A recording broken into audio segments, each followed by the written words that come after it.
Good evening, I'm Rich Walsh. Every week we scour the city, the country, and even sometimes the world for the best and most passionate Pittsburgh sports fans in our weekly Fan Nation segment on KDK News. And now we're going to put those all together for a monthly show on CBS News Pittsburgh. First up, we focus on a man who used to work here at KDK as a floor director and author. Victor Vrabel is his name, and 40 years of working in the studio gave him the opportunity to work with legends like the one and only Gunner Bob Prince. Fan Nation is presented by JP Roofing. 10 seconds. 5, 4, 3, 2.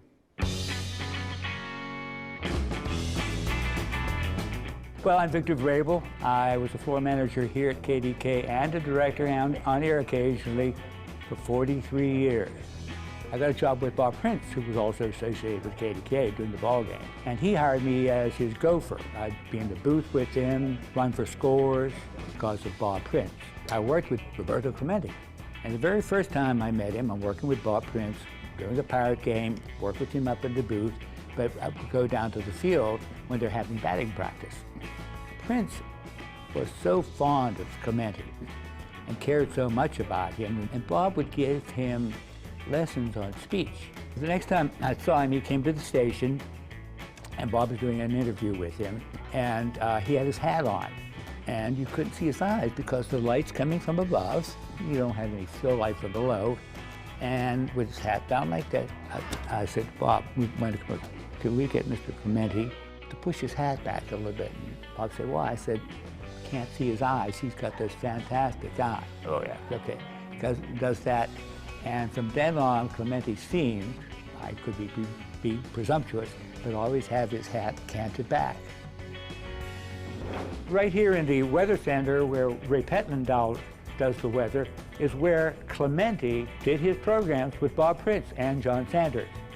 The one thing about working at KDK, it gave you a sense of what you're doing behind the camera in many ways is as important as what they're presenting on the air. And you have a pride in that. Next up, we take you to the Honus Wagner Museum, which you might not know is in nearby Carnegie. Since he played so long ago, this is a great place to learn about one of the all-time greats in both Pirates and baseball history. Fan Nation is presented by JP Roofing. Hi, I'm Honus Wagner, and welcome to the Honus Wagner Museum. Honus Wagner was known and still is probably the greatest shortstop that has ever played the game. He started his career in the dead ball era. He was raised in Carnegie, he lived in Carnegie, and he passed away in Carnegie. He spent his entire life, and that's something you never hear of. The Honus Wagner Museum is very important to Pittsburgh and especially to Carnegie. We are very proud of some of the things that we have. One of our most proudest is we have a copy of a letter that Dwight Eisenhower sent to Honus on his 80th birthday, telling him how much he idolized him when he was growing up when Honus was playing ball. This is a bat you can see. It's flat. In a flat bat, you probably can get no distance with the baseball. So Honus wanted a bat made just for him. The bat has a value of about $15,000. He was the first baseball player to ever have a bat made specifically for him. He wanted a round bat. It's also the first baseball player to ever have an endorsement on a bat. We also have the marketing picture that they used. They wanted to use a professional model, and Honus wasn't having it. He used his next door neighbor, Gary Scrow. We also have a picture of Gary when he came back when the museum opened. Topps Baseball sketched a card for us. It's actually a one of one. It's the only card that will be done of Honus. The Honus Wagner Museum, it's a tourist attraction year-round, and especially during the baseball season, we have a lot of baseball enthusiasts who love to come in and see and learn more about Honus. I can guarantee you, if they don't know anything about Honus, when they come into the museum, they know a lot when they leave. Stay right there. We're far from finished. Coming up, Steelers Nation reaches to Florida and New Jersey. Welcome back to Fan Nation. I'm Rich Walsh. Now we head to Flagler County, Florida to meet the Black and Gold of Flagler County, a group of Steelers superfans dedicated to helping charities and creating the ultimate Yinzer experience at every watch party. Fan Nation is presented by JP Roofing. I actually became a Steelers fan late in life as compared to some people. I married into it.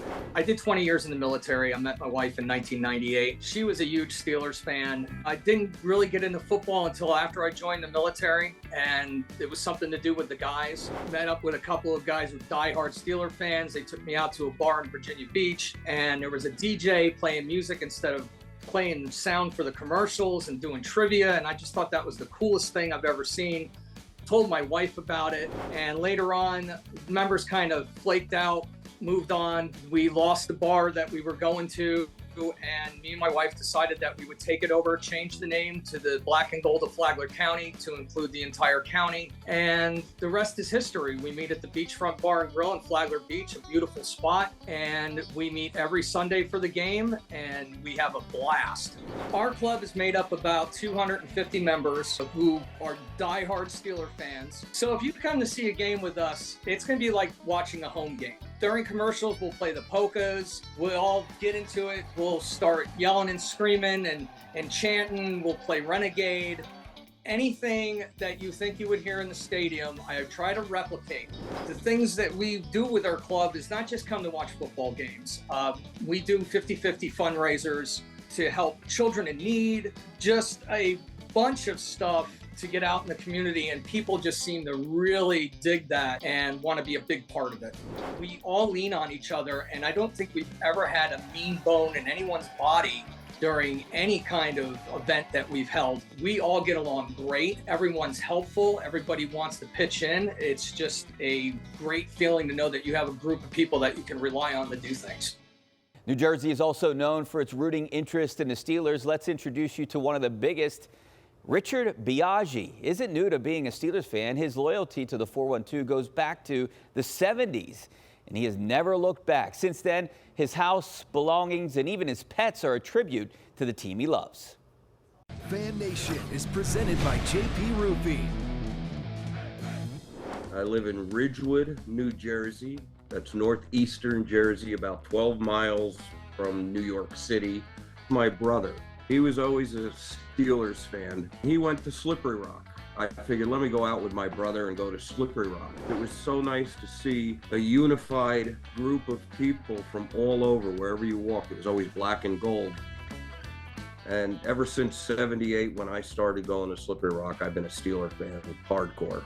I'm a plumber, so I do a lot of recycling of copper, of brass, steel. And when I go to the junkyards, one time there was a fire hydrant.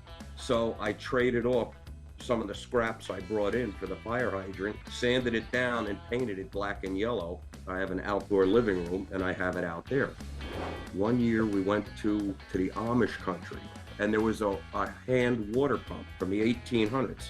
Being a plumber, I said, hey, that's kind of cool. It's a hand pump. So I purchased it, sanded it down, and I painted it black and yellow. So I have a lot of black and yellow things.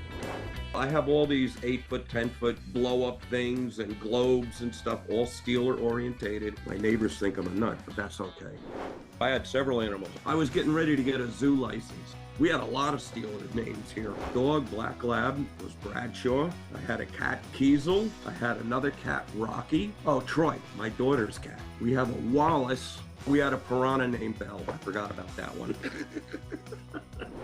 Oh, here we go, Steelers, here we go. You know, we all wear our jerseys. We're all in black and gold. Just keeping Pittsburgh alive and well in northeast New Jersey. That's what we do. And thanks for watching Fan Nation. I'm Rich Walsh. We'll see you next month for a new episode on CBS News Pittsburgh.